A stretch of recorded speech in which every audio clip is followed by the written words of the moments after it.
Welcome to Assembly Update. I'm Assemblyman Tom Abinanti. I represent the 92nd Assembly District, which is Mount Pleasant, Greenburgh, and a piece of the city of Yonkers, all in Westchester County. Today our guest is Leslie Grubler. Leslie, you're a speech language pathologist. That's a tongue twister. It sure is. But I assume by the title, you help people speak appropriately. Yes, I do. We work with children age 0 to upwards of even adulthood. Children's from 0 to 100. You've got it, yes, 0 to 100. And primarily right now I'm working with the early intervention population with children 0 to 3. Now, what you mentioned early intervention. What is early intervention? Early intervention is a state-funded program, as well as municipality-funded program and federally funded program that meets the needs of children between the ages of 0 and 2. And it's children between the ages of 0 and 2 who have developmental disabilities, special needs. And those developmental disabilities could be diagnosed developmental disabilities or those that have the appearance of a diagnosis as well. As you may know, I was a county legislator for 19 years in Westchester County. Yes. And I saw the early intervention program grow from a $10 million cost to a $100 million cost. But at the same time, I'm the father of a child with autism. Yes. And when my child was first diagnosed, we were so thankful to see all of these specialists. We had a speech pathologist, we had other people in the field come in and help direct us as to how best to bring our child forward. And I'm constantly hearing from parents how the early intervention program made such a difference and how many kids actually improved enough from the early intervention program that with very little help, they're now in regular classes and doing very well. Yes, there's 75,000 children across the state of New York that are receiving early intervention services today. And our hope as early interventionists is that these children will no longer receive the services by the time they reach the age of 3 or 4 and 5 and can enter the education world in a typically developing class. Oftentimes, that's what we see in our work. We see children who, when they start in early intervention, they have a lot of issues, whether it's physical therapy, occupational therapy, maybe even nutrition, educational, speech-language pathology, all of those issues. And because we work with families and train the families on how to meet the needs of their own child, we see progress, and the progress is efficient and it's rapid. So I'm very proud to be an early interventionist. It's a field, it's an area that I love. I love having that contact with parents, the one-on-one, and being able to be part of a miracle. Because we are only part of a miracle. All of the therapists are just, there and... Now there's two different ways of providing early intervention. One is at home, and one is in a center. Yes. What are the relative merits of the two? Well, home-based is you have direct parent contact. That is so important. And even if the parents are not home, there's usually a family member, whether it's a grandparent that is home, that can, again, benefit from our expertise and our training to carry that same therapy over to the children.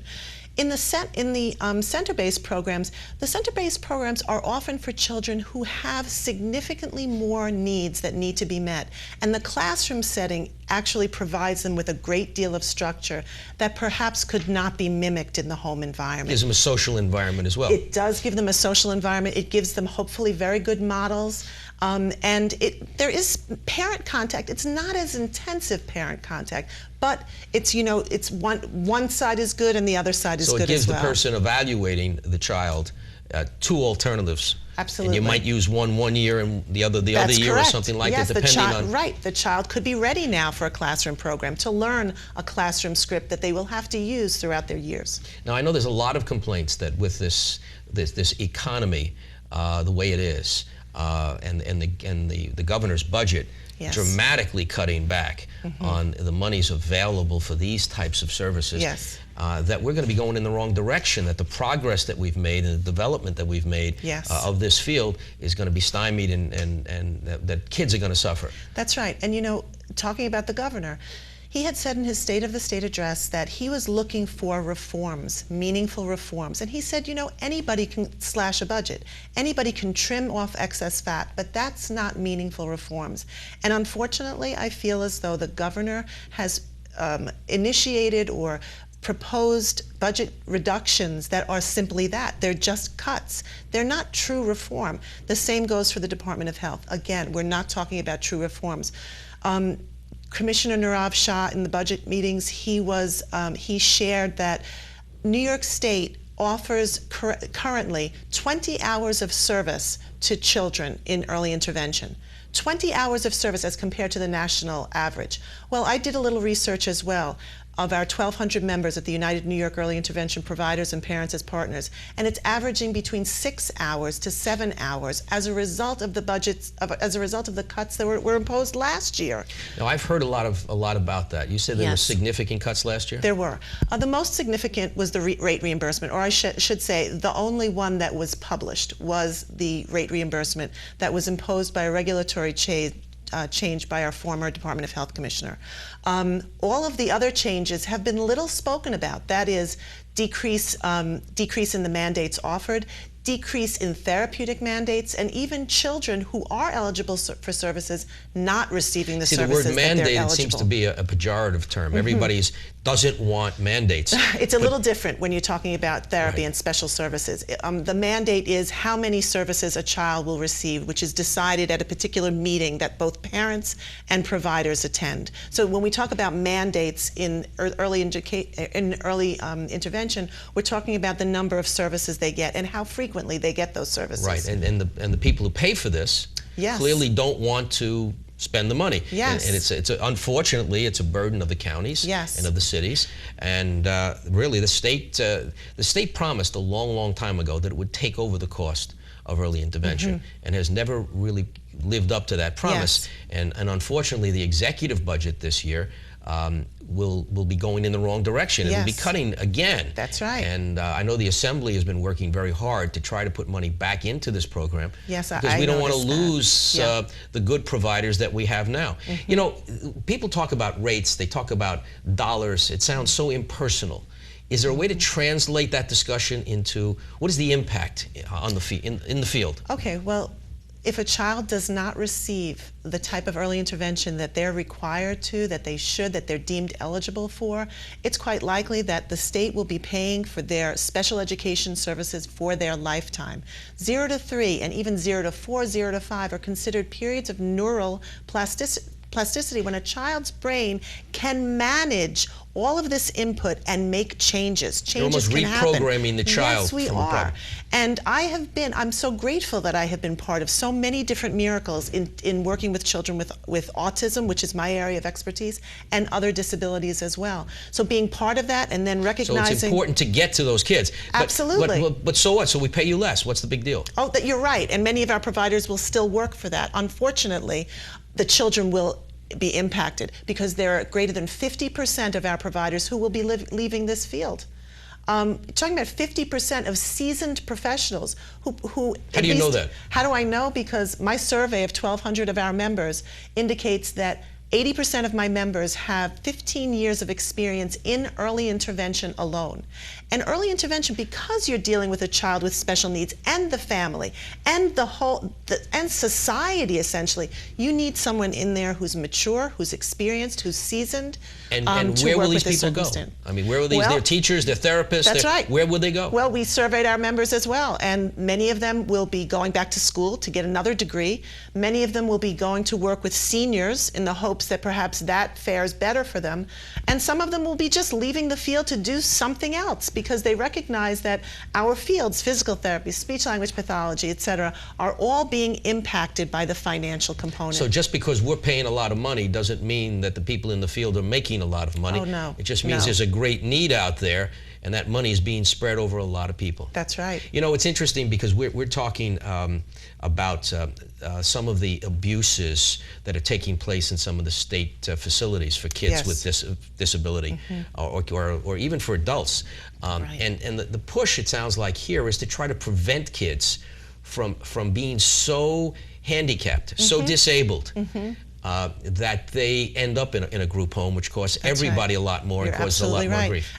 Independence is the goal. It's the prize. I think that's, as parents, we're all working towards that. It becomes even more significant when you're dealing with a special needs child. That goal, that being able to reach that goal of independence, whether it's a special needs child or a typically developing child, it's critical. Now, there's some legislation that's percolating around outside of the budget.